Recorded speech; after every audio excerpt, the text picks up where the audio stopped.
Welcome, everyone. Matt is not here. It's me. And I think that we've announced this a couple of weeks ahead of time, but if this is a surprise for you, that just means that you should be coming to church more often so that you're not as surprised. So welcome to First United Methodist Church. Thank you so much.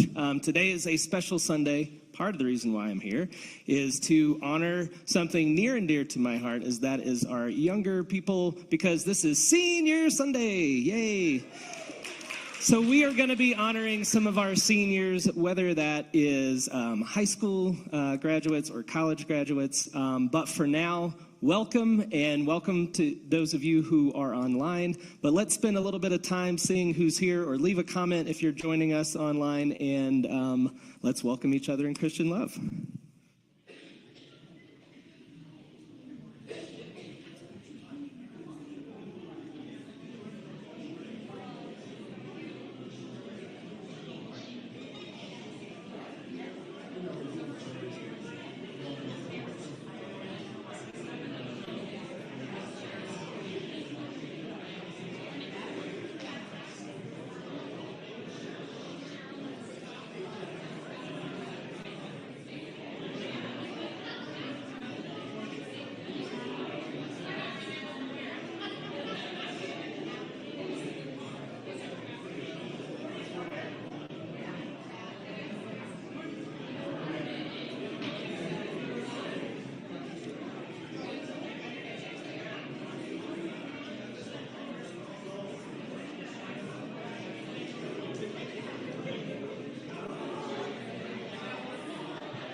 Good morning. That center aisle gets a little crowded.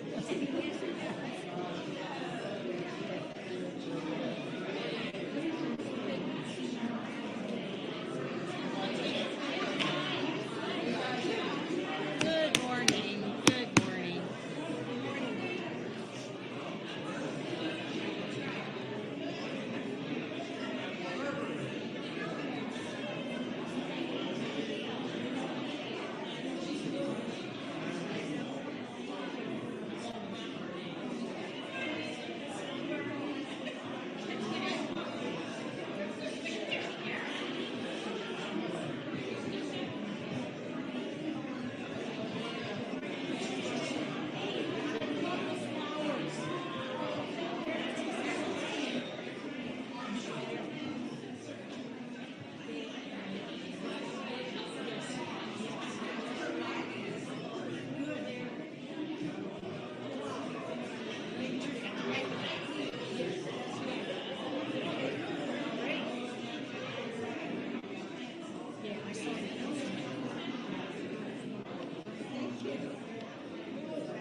So he.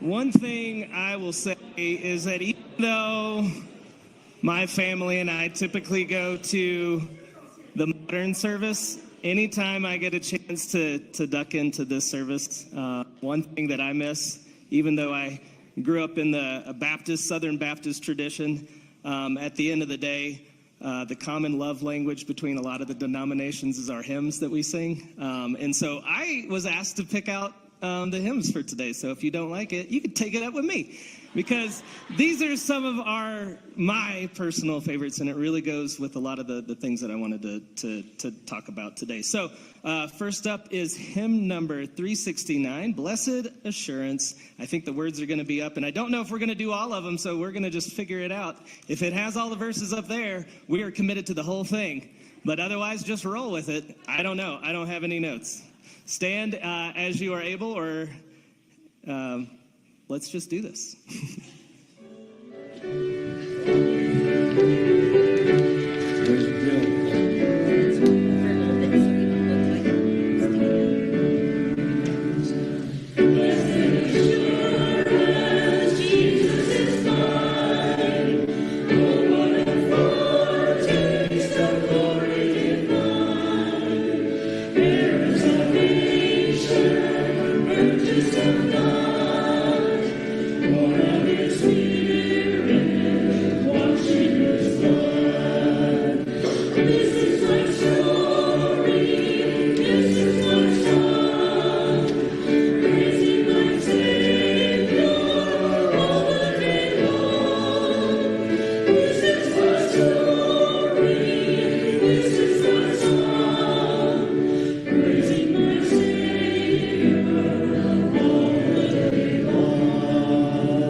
We're jumping a little bit ahead in terms of the bulletin, and we're going to be doing the affirmation of faith, which is found in the hymnal number 887. And I think we'll have it on the screen. Who shall separate us from the love of Christ? Shall tribulation or distress, persecution or famine, or nakedness or peril or sword? We are more than conquerors through the one who loved us. Assured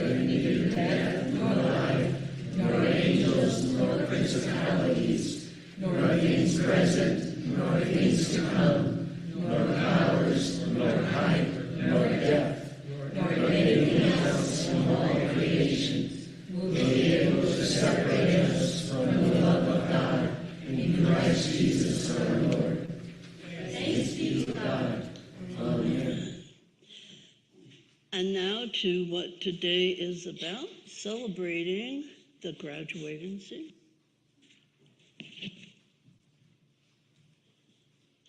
So yes, it is Senior Sunday, and we did have a lot of our seniors that were able to be in attendance.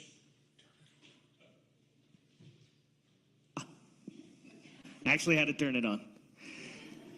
Funny technology. It sounds like I'm talking loud here in my ears, but obviously not so much out there. So, also, it was really funny. I've never worn this newfangled tech where it kind of comes down, and I struggled so much in the first service between that and my actual glasses.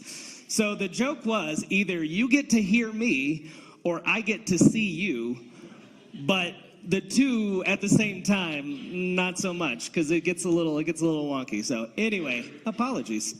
So yeah, it is Senior Sunday, and we did have some seniors in high school and in college graduates actually able to attend. We know that they might not be here in person for the second service, but we do have some parents/grandparents that can at least brag on and speak to the seniors. So we're going to look at the slideshow that we have. It has a little bit about all of the people that are associated with our church and where they're at. First of all is Brady Green. So a lot of you might know Jody and Joel Green, but Denny and Linda Pottinger, they are the proud grandparents. She's graduating from D.C. and planning to attend the University of Tennessee in the fall. There's lots of accolades that Linda got to share during the first service, but she's... Oh, hey! Oh my gosh, I didn't realize that she was... Well, let's just have her share and brag.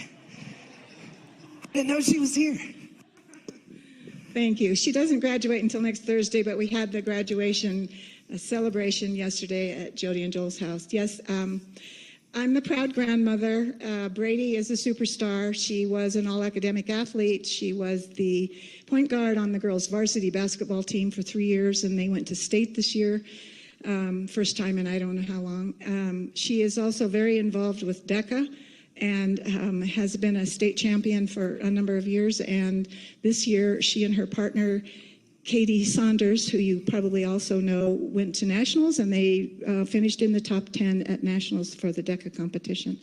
So we're very thrilled with her, and she's all about Tennessee Orange right now. And so I guess we're going to be taking a trip to Tennessee sometime this fall. So.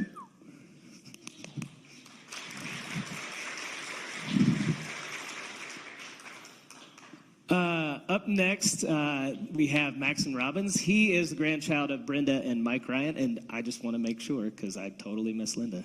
Brenda and Mike. Brenda, yeah.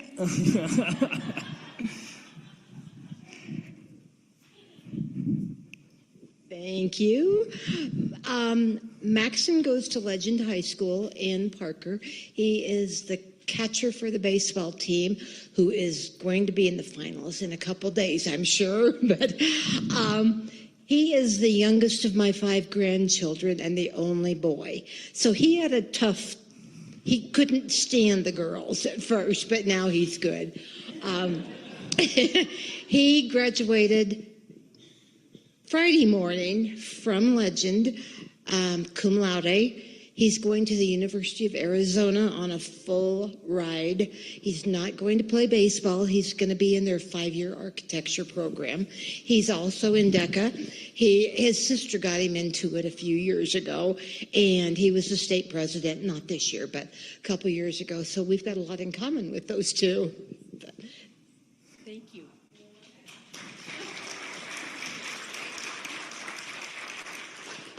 Oh, well... But whatever. I was about to say, she's not next, but we're going to put a pin in that and circle back. Phyllis, I saw her. There she is. I'll hand it to you.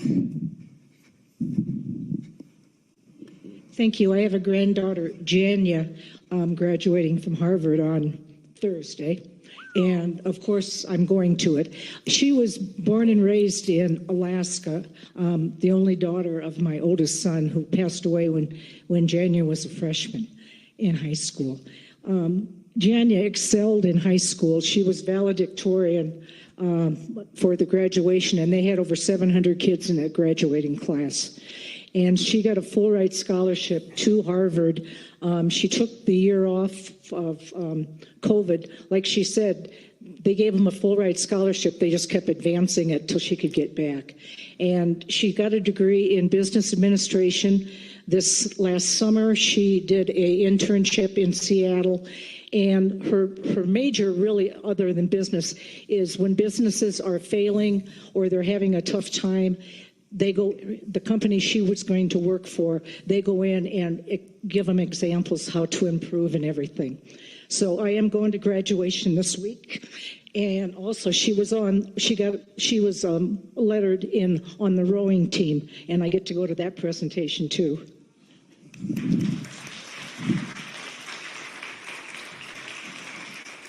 All right, back for more. We're very fortunate. We have two daughters, and they're both in the Denver area. This is Rebecca, and she's the child of my older daughter. She has two older sisters. She graduated yesterday morning from Prospect Ridge, which is a charter school up in Broomfield. And she graduated magna cum laude, so they both just did amazing things. Rebecca is going to a Christian college in Nashville. Another thing that we have in common, and it's called Lipscomb College, and her party is later today. So when you see me leave, that's where I'm going.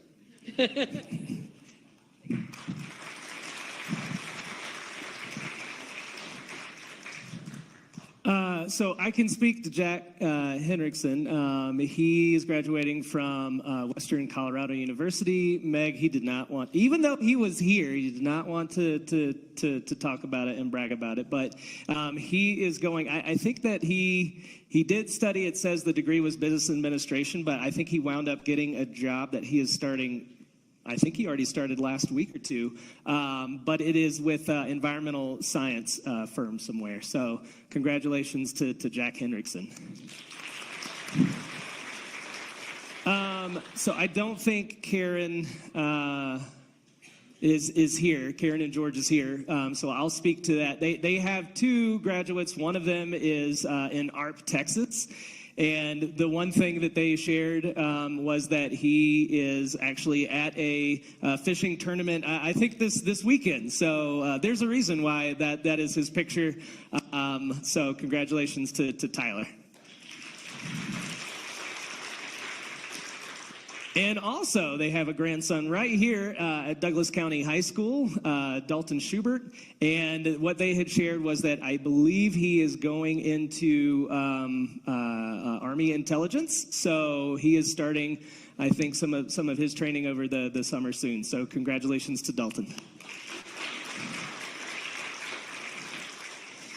And then finally, and again, I know that Gary and Mary were here. I'm pretty sure I don't see. Okay, all right. I don't want to miss if they're here to brag. So they also have two graduates, Gary and Mary Reed. One of them is Avery Anderson. She is graduating from Regis with a bachelor's in nursing, and she's going to be working in Atlanta. It says in Atlanta in the labor and delivery department, but as someone who lived in Atlanta, there's a lot of different places you can go that have labor and delivery departments, so she very well could be working where both of my kids were born, so that would be crazy. So give it up for Avery Anderson. And then finally, also, Gary and Mary have a grandchild, Miles. They live right across the street, actually, and he is graduating from Castleview and attending Adams State University in the fall. So give it up for Miles. And then finally, I wish he was here. I can definitely not deliver what he delivered, but JP, some of you might know, he is our drummer in the more contemporary and modern service. He is graduating from Regis, going to the University of Florida, and I believe he said he was going to be studying finance and real estate. But he shared some really great things just about this church and how welcoming and so many opportunities that he has gotten with youth group, which is how I know JP, but also just so much love and support from the congregation. So thank you to JP. Thank you to all of you for supporting our graduates.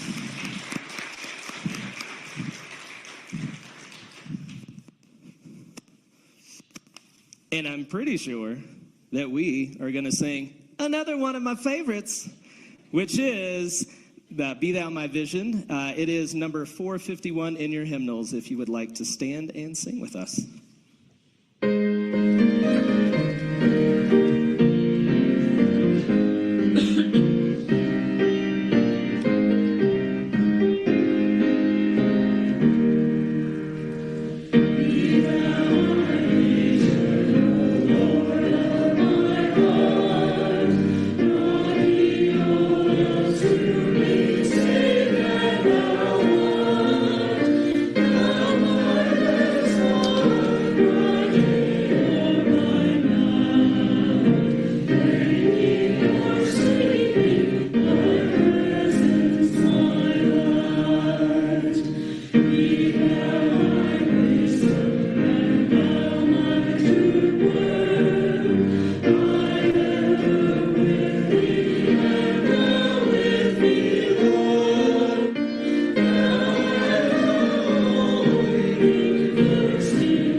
This is the time in our service that we center ourselves in an attitude of prayer. And as we head into this time together, our wizard in the sound booth, Chuck, has a prayer request for brother-in-law, Darian, who is actually just finished some pretty major and serious facial reconstruction due to a car accident. And we hold him in our prayers. And the Paschal candle is lit in memory and honor of Joseph Crenshaw. Joseph passed away yesterday, and we hold his wife, Judy, and the family in our prayers. You have those on your mind and in your heart that you may wish to lift up as we take time together in silent prayer.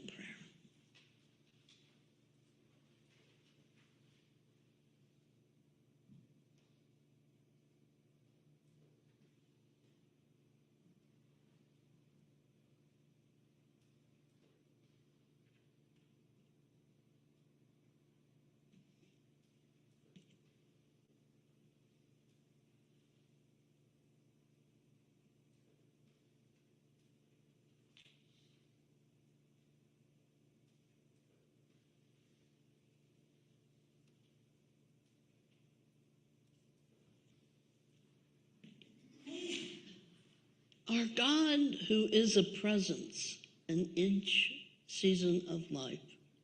You know each heart, those places where joys and celebrations are put for safekeeping, the dark places that hold our fears, sorrows, and concerns for what we see in the world around us.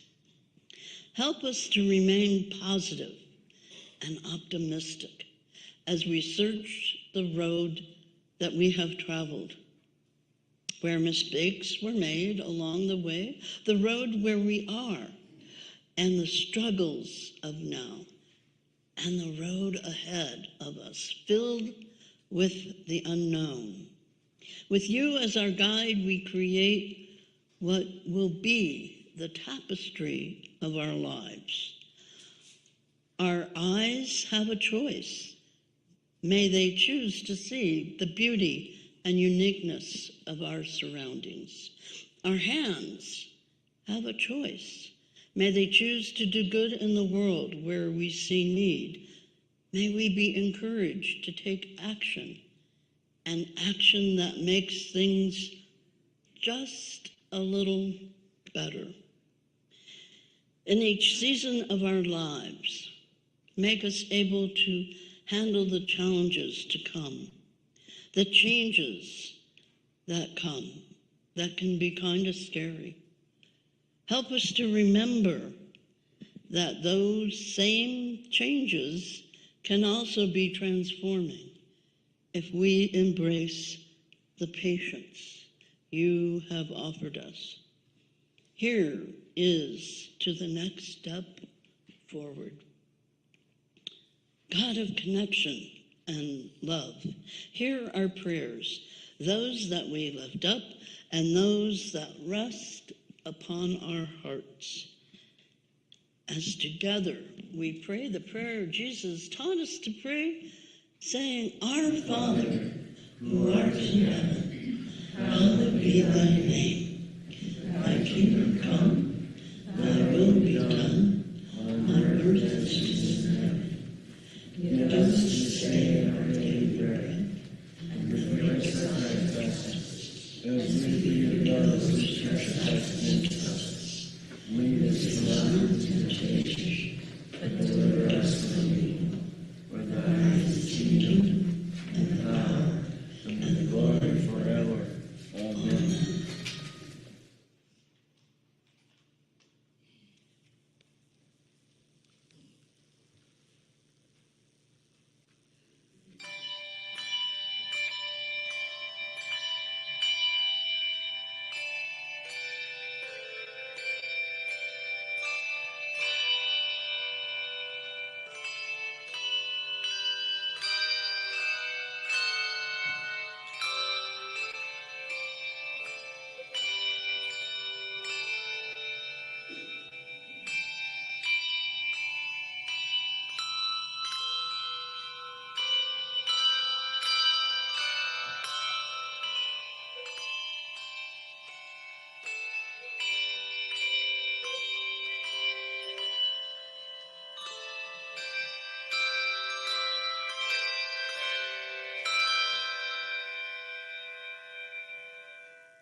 Hey, I turned it on this time. So at this time, I want to just share some upcoming opportunities for service. But first of all, before it gets too far, even though it's lower in my list, I do want to give Nancy an opportunity to shamelessly plug the bell choir, if you'd like to stay up for a little bit. Thank you, Josh.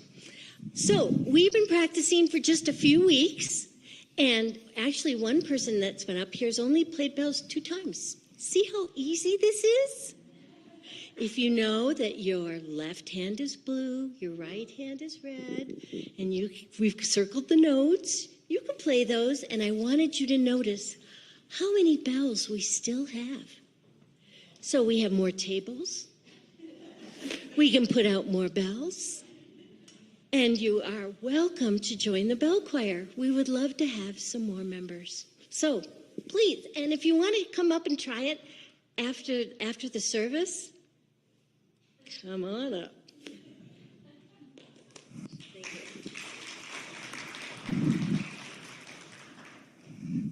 Thank you, Nancy. Am I? Okay, good.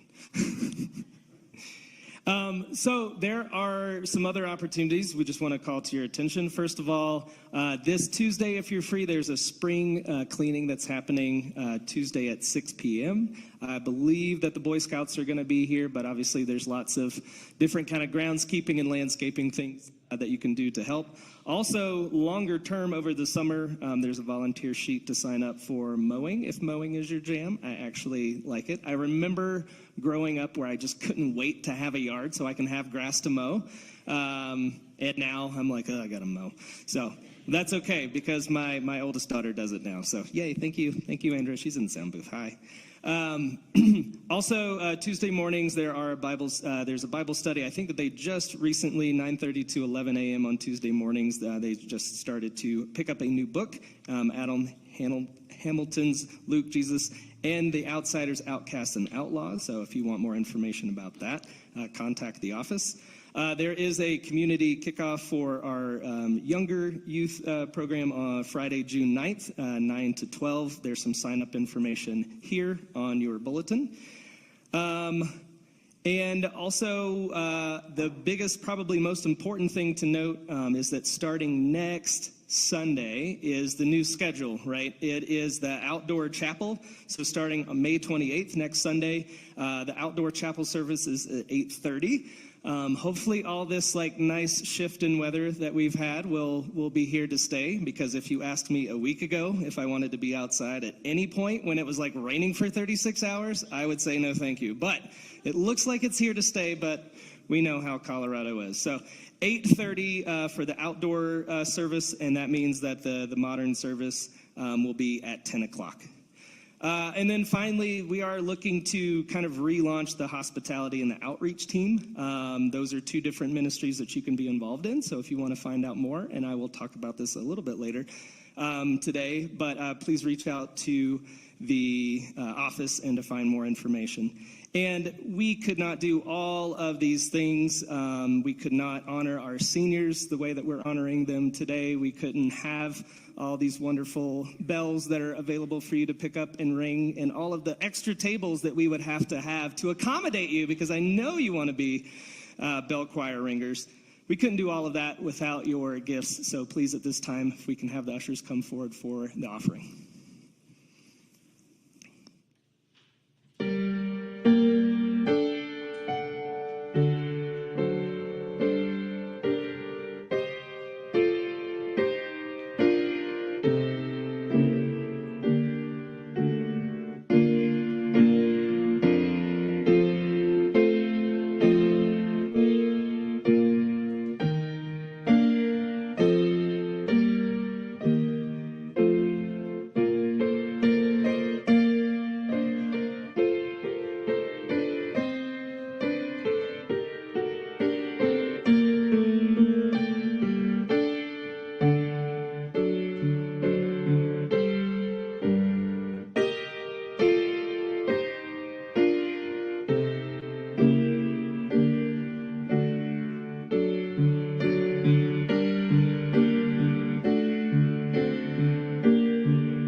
Thank you, choir.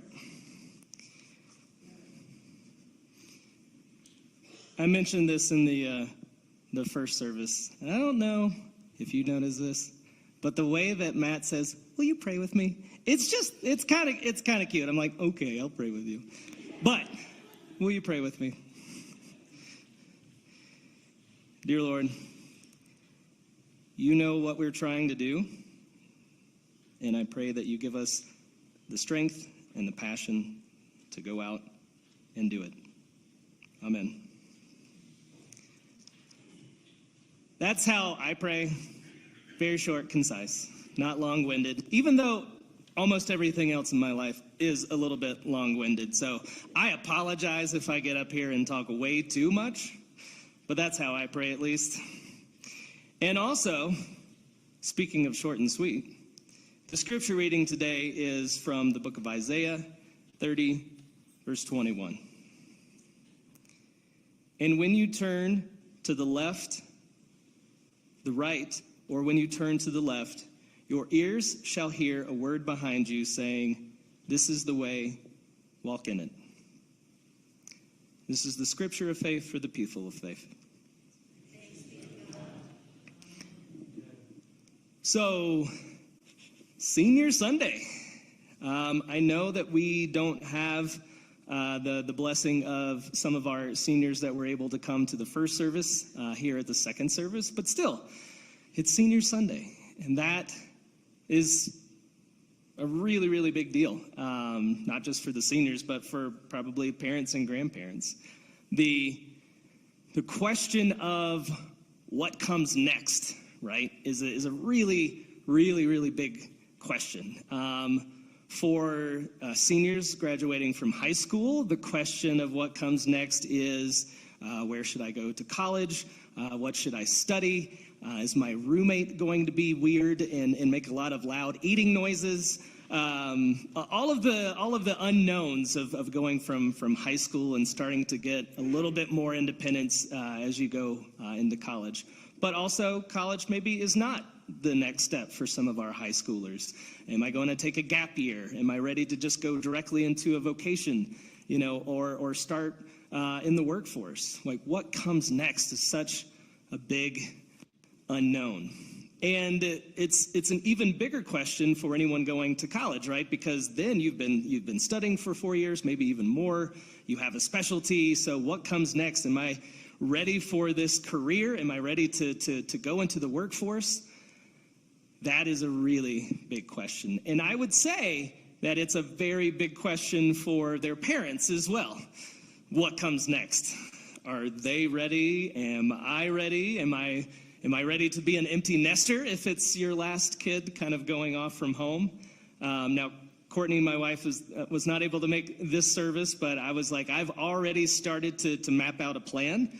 We have 2 daughters. One is a freshman this year, and the next will be a freshman next year. So next year I'm going to have 2 high schoolers, and it's blowing my mind, and I'm already seeing the fact that they're only with us for a short time. But I was like, we are going to do some cool stuff. We're going to be traveling. It's going to be great.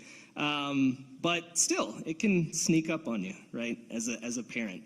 And being able to answer that question of what comes next is important. But I would say, as daunting or intimidating as the question of what comes next is, I would say that really what scares us about that question is not so much what comes next, because oftentimes, and a lot of our seniors shared this, and you saw on the slides, it had what comes next already out there. They're doing this, they're going here, they're studying this and that. So it's not so much what comes next, I think, that's scary.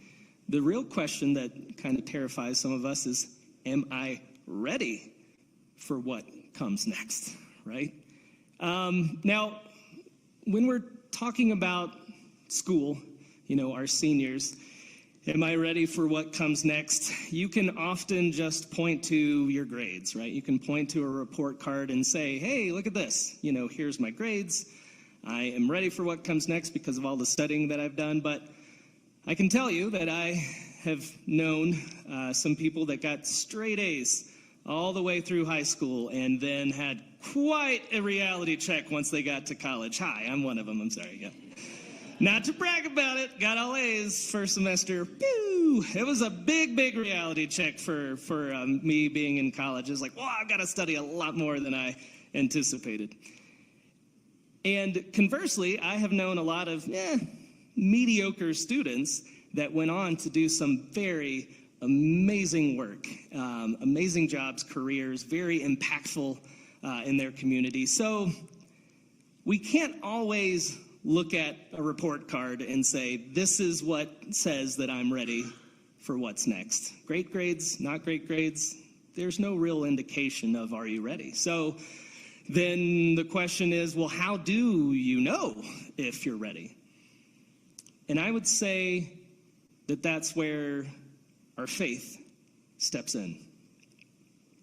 When we're talking about school in particular, we have to acknowledge and honor and trust, have faith in all of the teachers and the people that have guided us and planted the seeds, whether it was a seed of basic mathematics or it was a seed of English and language and literature, maybe it was a seed of French, whatever it is, whatever that seed was, we have to have faith not only in the people that have put so much into our lives as educators, but also we have to have faith in ourselves to take that seed and take our own passions and skills and talents and to let that seed grow.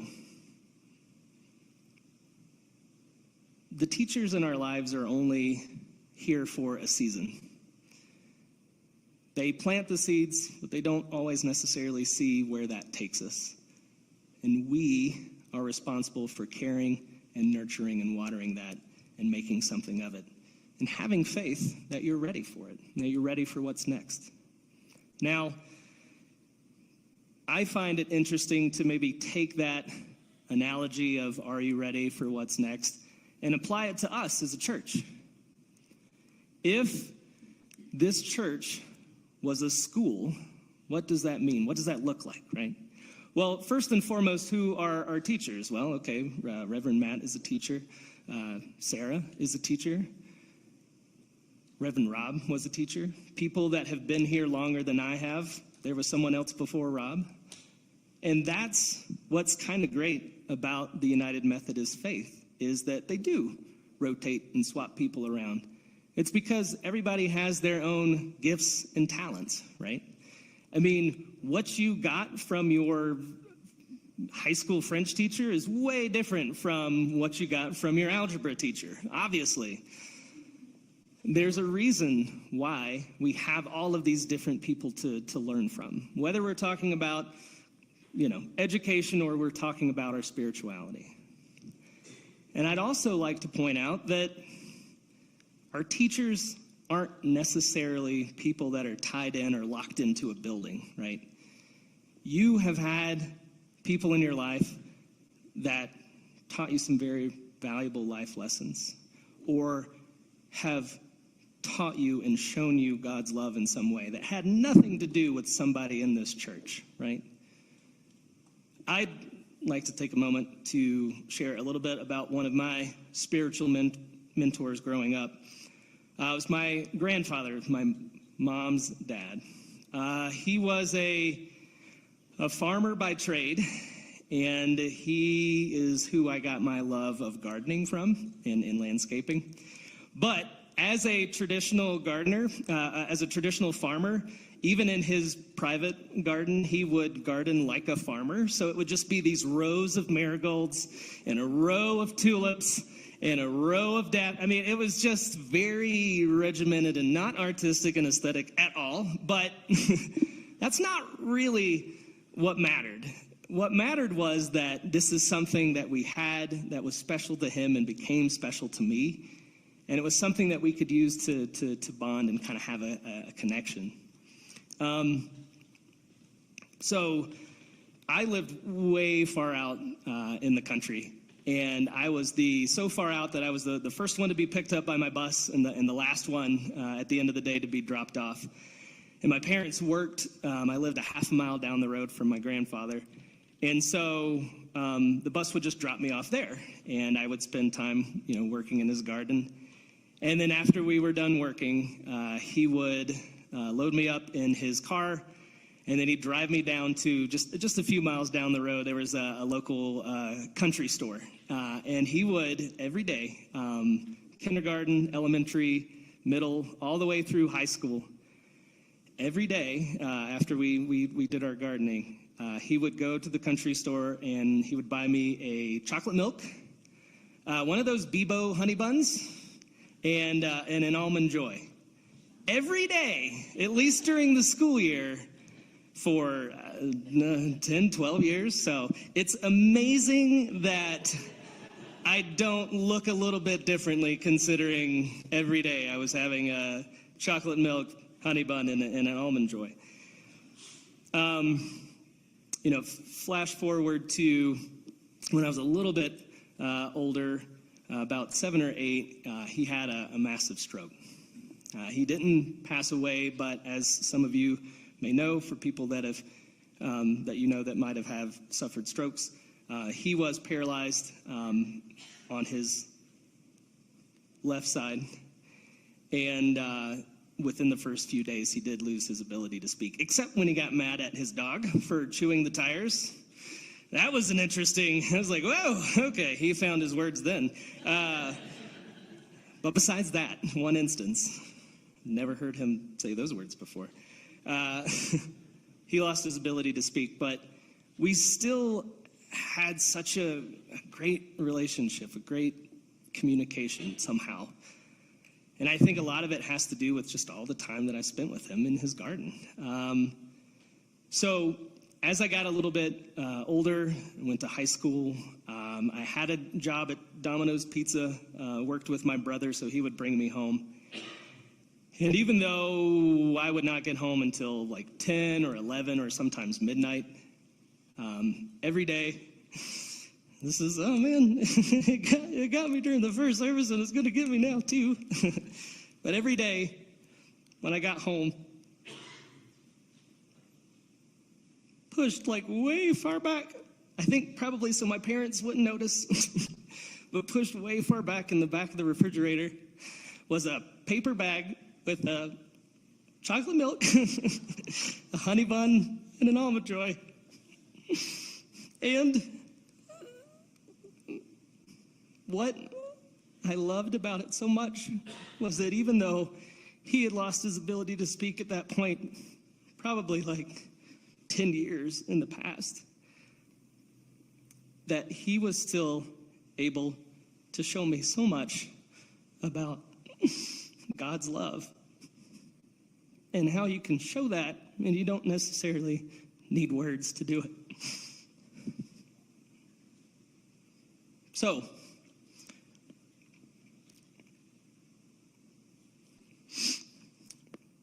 how does that equate to who we are as a church? To me, you can only take analogies so far. If this building is a school, then what does that mean for days like today? You know, Senior Sunday, graduation. What does that look like if we are to take that analogy all the way to its conclusion? And you can't, because when you are in high school, unless you're a bad student, it's 4 years. If you're, it could take a little bit longer if you're a super senior, as they call them. But usually it's time limited, right? Or if you're going off to college to study, that's usually 4 years and maybe a little bit more if you're getting a specialty in something. But you're there for a certain amount of time to learn what you're going to learn and take some tests and off you go. You're ready for what's next. But it doesn't quite work the same way in this analogy, right? In church. It's not like you only have to go here for 4 years and it's like, okay, you're ready to go make a positive impact in the world.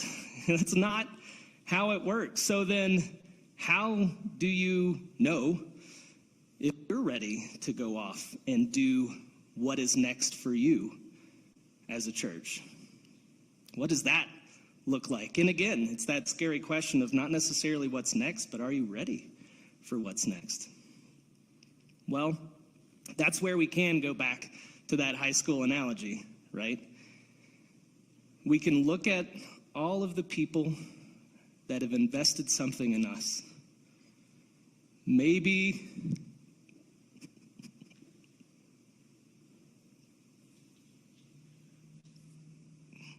that's a grandparent that taught you a love of gardening and different ways that you can just share love with others. Maybe you really love to cook and you can find someone in your life that needs a little pick-me-up and just bring them something when they're having a hard time or lose a loved one or whatever that looks like. Being a disciple of Christ looks so different for everybody. There's no one way to do it. There's no test you take to say that you're off and ready to go and make a disciple of Christ. You do it by just taking what's been given to you and then taking your own passions and skills and talents, whatever that is, but taking that seed and seeing it grow out in the community. Because what it turns into is basically God's love and how we share it and how we show it to people. Because I'm praying for you is a wonderful thing to say. I love you is a wonderful thing to hear. But I guarantee you, nothing beats a paper bag of chocolate milk, honey buns, and almond joys. So the title of this sermon is What Are You Waiting For? And I know that we have talked a lot about what comes next, and that could have been how I decided to name this message, is What Comes Next for You. But like I said, I think a lot of you already know your skills and your talents and things you can do to make a positive impact on the world, right? And so we'll just leave it as this. There is no test to take, but I'll make one up on the spot. Do you have good intentions? And do you have something, anything, that is a skill, a passion, a talent, but something you can do to go out and make our world, our community, whether it's the community we have here or the community out there, do you have something that you can do and share that shows people God's love? Shows it, not talk about it, shows it. And if you answered yes to both of those questions, actually, I'm not going to make it rhetorical. If you answered yes to I have positive intentions and I have some passion I'm ready to share to make the world a better place, then raise your right hand right now. And now grab an imaginary tassel and move it around to the left side of your head. Now grab that imaginary hat and toss it in the air, because you now have graduated, class of 2023.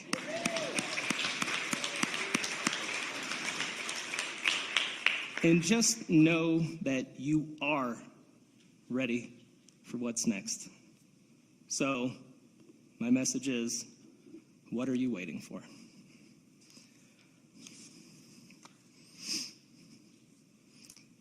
Now, I believe that we have one final hymn, and that is number 354, I Surrender All, another one of my favorites. So if you please join us and sing.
Would you please reach out across the aisle and hold someone's hand?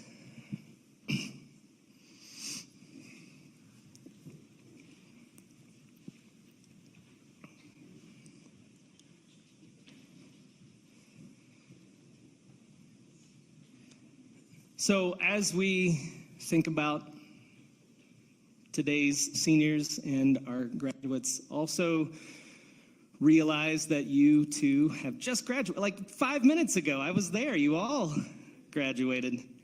But know that as scary as the question of, am I ready for what's next, sometimes might be, that you are ready to go out and make such a wonderful impact on your community here and the greater community outside of this building. So go and know that you've got it in you. You just need to share it. Go in peace.